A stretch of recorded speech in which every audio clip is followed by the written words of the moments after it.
बिस्मिल्लाहिर्रहमानिर्रहीम। आज 10 अगस्त इतवार का दिन 2025 है। हमने 1 अगस्त से सिलसिला शुरू किया था तहरीक पाकिस्तान कदम ब कदम। इसमें हम हर रोज़ आपके सामने तहरीक पाकिस्तान का एक पहलू लेकर आ रहे हैं। मकसद ये है कि आप लोगों को मालूम हो, पता चले कि पाकिस्तान बनाने के लिए कितनी कुर्बानियाँ दी गई और कितनी जदोजहद की गई और किन किन मराहिल से गुजर कर 14 अगस्त 1947 को पाकिस्तान का क़याम अमल में लाया गया। हमारी ये वीडियोज़ को आप ज़रूर देखें। आपको बात अच्छी लगे उसको लाइक करें, कमेंट करें और हमारी हौसला अफजाई के लिए आप हमारे चैनल को सब्सक्राइब भी कीजिएगा। आगे दोस्तों को भी शेयर करें, उनसे भी सब्सक्राइब के हवाले से रिक्वेस्ट करें। आपका ये थोड़ा सा जो हौसला है हमें बूस्ट अप करता है, हमारी हिम्मत को बढ़ाता है, जिसमें हम आपके लिए इस तरह की इन्फॉर्मेटिव चीज़ें लेकर आते हैं। आप देखते हैं कि इस वक्त सोशल मीडिया पे हर तरह की ऊट-पटांग किस्म की चीज़ें शेयर की जा रही हैं। अच्छी चीज़ें भी लोग कर रहे हैं और ऊट-पटांग भी, और हमारे जो यूथ है ख़ासतौर पर नौजवान, वो दूसरी साइड पे ज़्यादा जा रही है। तो मकसद ये है कि उनको एक पॉजिटिव चीज़ की तरफ लेकर आना, उनको इन चीज़ों के हवाले से आगाही देना। तो आज हम तहरीक पाकिस्तान के हवाले से जो चीज़ देखेंगे वो है 1935 का आइन और 1937 का इलेक्शन। बरसगीर की तारीख में ये दोनों बड़ी अहम चीज़ें हैं, क्योंकि 1935 का जो आइन है ये बरसगीर की तारीख का पहला बाकायदा लिखा हुआ कॉन्स्टिट्यूशन है जो यहाँ पर प्रॉपर नाफिज किया गया।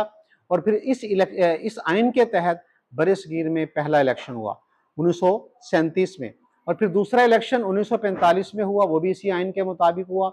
और एक और जो बड़ी इंटरेस्टिंग बात है जो जो जो इस आइन की अहमियत को बढ़ाती है कि 1947 में जब पाकिस्तान का क़याम अमल में आया तो पाकिस्तान का जो पहला आइन था वो अबूरी तौर पर इसी 1935 के आइन को नाफिज किया गया, और 1956 तक 9 साल तक ये 1935 का आइन अबूरी आइन के तौर पर यहाँ पे नाफिज रहा और इसके मुताबिक अमूर मुमलिकत सरंजाम दिए जाते रहे। इसी तरह हिंदुस्तान ने भी इसी 1935 के आइन को ही अबूरी तौर पर अपने मुल्क में नाफिज किया जब तक उन्होंने अपना आइन नहीं बना लिया।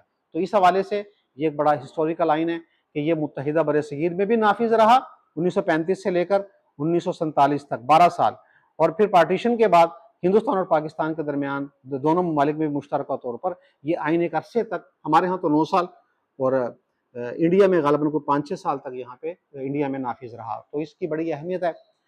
अंग्रेज़ों से पहले बरसगीर में मुसलमानों की हुकूमत थी, 325 साल मुगलों ने हुकूमत की, उससे पहले फिर फैमिलीज़ की हुकूमत थी। तो उस वक़्त बादशाही आली नाल होता था। वो बादशाह यूँ समझो कि जज भी वही होता था, हुक्मरान भी वही होता था और कानून बनाने वाला भी वही होता था। बादशाह की ज़ुबान से निकला वो जुमला ही कानून बन जाता था, वो जो ऑर्डर करता था वो कानून बन जाता। तो इस तरह कोई बाकायदा चीज़ें नहीं थी। 1857 में जब अंग्रेज़ ने बरसगीर पर कब्जा किया और यहाँ पर अपनी हुकूमत कायम की, तो अंग्रेज़ ने यहाँ पर फिर अपने कवानीन को नाफिज करना शुरू किया। उसमें सबसे पहले वो मुख्तलिफ इस्लाहात लाते रहे। हमने 1909 की इस्लाहात का जिक्र किया था, उसके बाद कुछ इस्लाहात आई, कुछ उससे पहले थोड़ी सी इस्लाहात आई थी, लेकिन एक प्रॉपर आइन नहीं था। 1935 में अंग्रेज ने प्रॉपर बाकायदा एक आइन यहाँ पर नाफिज किया। उस आइन के तहत उसमें जो चंद उसकी जो अहम बातें थी, एक तो बरसगीर को वफाकी मुल्क का दर्जा दिया गया, दूसरा यहाँ पर सूबों को इख्तियारात दिए गए, इख्तियारात की तकसीम की गई, कुछ इख्तियारात मरकज़ को दिए गए और कुछ इख्तियारात सूबों को तफवीज़ किए गए। सरबरा गवर्नर जनरल को डिक्लेयर किया गया और गवर्नर जनरल अंग्रेज होता था और उसकी तैनाती बरतानवी हुकूमत करती थी। गवर्नर जनरल का इलेक्शन नहीं होता था। वजीर आजम एग्जेक्टिव सरबरा रखा गया और वजीर आजम के लिए इलेक्शन का प्रोसेस रखा गया कि जो जमात इलेक्शन जीतेगी उसका सरबरा वो वजीर आजम बनेगा। इसी तरह एक और अहम बात इस आइन की यह थी कि इसमें कौमी असम्बली और सूबाई असम्बलियों में मुसलमानों के लिए अलग से नशिस्तें रखी गई। हमने एक वीडियो में आपको जुदागाना इंतखाबात के हवाले से बताया था, जिसमें तय हुआ था कि असम्बलीज़ में, चाहे वो कौमी असम्बली हो, सूबाई असम्बलियाँ हों या लोकल गवर्नमेंट्स हों, तो उसमें गैर मुस्लिमों के लिए अलग सीटें होंगी, उसमें इलेक्शन लड़ने वाले, वोट डालने वाले गैर मुस्लिम होंगे, मुसलमानों के लिए अलग सीटें होंगी, उस पर इलेक्शन लड़ने वाले, वोट डालने वाले मुसलमान होंगे। तो ये जुदागाना इंतखाबात इसको कहा जाता है। तो 1935 के आइन में जुदागाना इंतखाबात को बाकायदा तौर पर आइन का हिस्सा बनाया गया। और फिर 1937 में 2 साल के बाद अंग्रेज हुकूमत ने, वासराय ने यहाँ पर इलेक्शन जो है वो अनाउंस किया। उस वक्त बरसगीर में 2 बड़ी जमातें थी, एक ऑल इंडिया नेशनल कांग्रेस और दूसरा मुस्लिम लीग। उसके अलावा फिर मुख्तलिफ सूबों में इलाकाई जमातें थी। मुसलमानों के अंदर भी सूबों के अंदर मुख्तलिफ, जैसे मजलिस अहरार थी, जमीयत उलमाए हिंद थी, इस तरह की जमातें यहाँ पर शामिल थी, मौजूद थी, लेकिन बड़ी जमातें जो थी वो कांग्रेस और मुस्लिम लीग थी। दोनों ने जब ये इलेक्शन अनाउंस हुआ अंग्रेज ने, तो दोनों जमातों ने अपना अपना मंशूर पेश किया। कांग्रेस ने जो मंशूर पेश किया उसका जो बुनियादी नुकता था कि बरसगीर को आज़ादी दिलाना और बरसगीर को मुत्तहिद रखना। इसके मुकाबले में मुस्लिम लीग का जो पॉइंट ऑफ व्यू था वो मुसलमानों के लिए जदोजहद करना और आज़ादी दिलाना। तो दोनों के मंशूर के अंदर बुनियादी फ़र्क था। दोनों जमातों ने इलेक्शन कैंपेन का आगाज़ किया।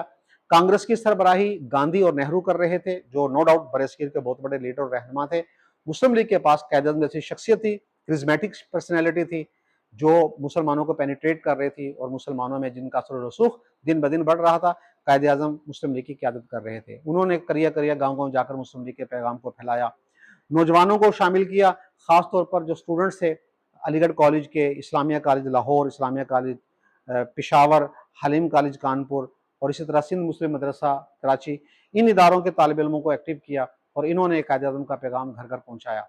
मुसलमानों के लिए अलग सीटें थी कौमी असम्बली की, मुस्लिम लीग ने उन नशिस्तों पर अपने उम्मीदवार खड़े किए और मज़े की बात यह है कि कांग्रेस ने गैर मुस्लिम नशिस्तों पर भी अपने उम्मीदवार खड़े किए और जो मुस्लिम नशिस्तें थी उन नशिस्तों पर भी उन्होंने मुसलमान उम्मीदवारों को खड़ा किया, क्योंकि कांग्रेस में हिंदुओं के साथ साथ एक बड़ी तादाद में मुसलमान भी शरीक और शामिल थे। तो मुसलमानों को टिकट दिए और मुस्लिम लीग के मद्दे मुकाबिल उन उम्मीदवारों को खड़ा किया।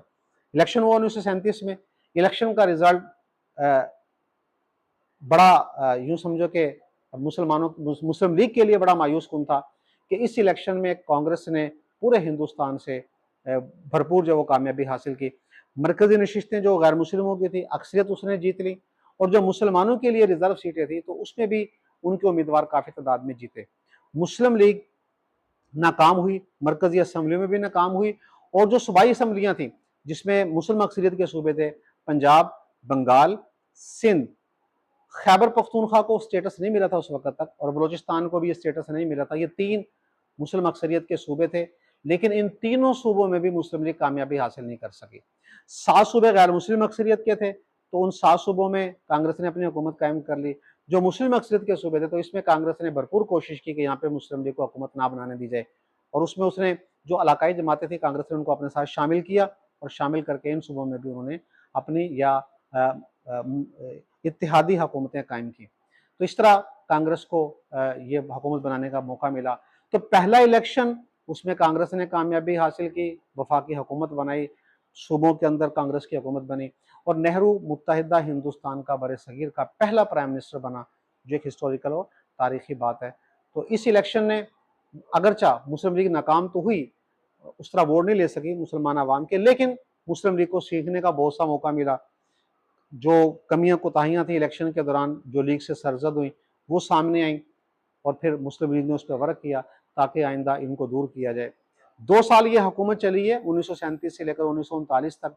इन 2 सालों में कांग्रेस को पहली मरतबा हिंदू को यहाँ पर इक़्तिदार का मौका मिला, हुकूमत बनाने का मौका मिला और उसने फिर यहाँ पे जो चेंजेस की, तब्दीलियाँ की, जिससे मुसलमानों की आंखें खुली और उसके बाद फिर मुस्लिम लीग की पॉपुलैरिटी में इजाफा हुआ और मुसलमानों को ये चीज़ क्लियर हुई कि अभी तो अंग्रेज मौजूद है, बरसगीर आज़ाद नहीं हुआ, छोटा सा इक़्तिदार मिला है, महदूद इख्तियारात के साथ इक़्तिदार मिला है, उसके बावजूद कांग्रेस ने ये पॉलिसियाँ इख्तियार की हैं, मुस्लिम कुछ पॉलिसियाँ इख्तियार की हैं, मुसलमानों को नुकसान पहुँचा रही है।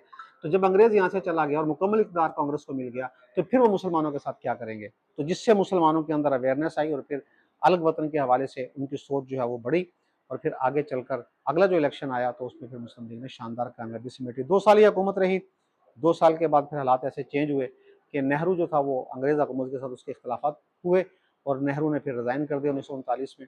जब रिज़ाइन किया तो कायद-ए-आज़म ने यौम तशक्कुर के तौर पर उस दिन को मनाने का ऐलान किया और पूरे हिंदुस्तान में मुसलमानों ने शुक्राने के नवाफ़िल अदा किए और दुआ भी की। तो ये 1935 का आइन और 1937 के इलेक्शन ये तहरीक पाकिस्तान और बरसगीर के हवाले से बड़ी अहमियत के हामिल हैं। मुख्तसर तौर पर हमने उसका जायज़ा आपके सामने रख दिया है। आपको पसंद आए, अच्छा लगे, हमारे चैनल को सब्सक्राइब भी कीजिएगा, वीडियो को लाइक और कमेंट भी कीजिएगा और आगे इसको शेयर भी कीजिएगा।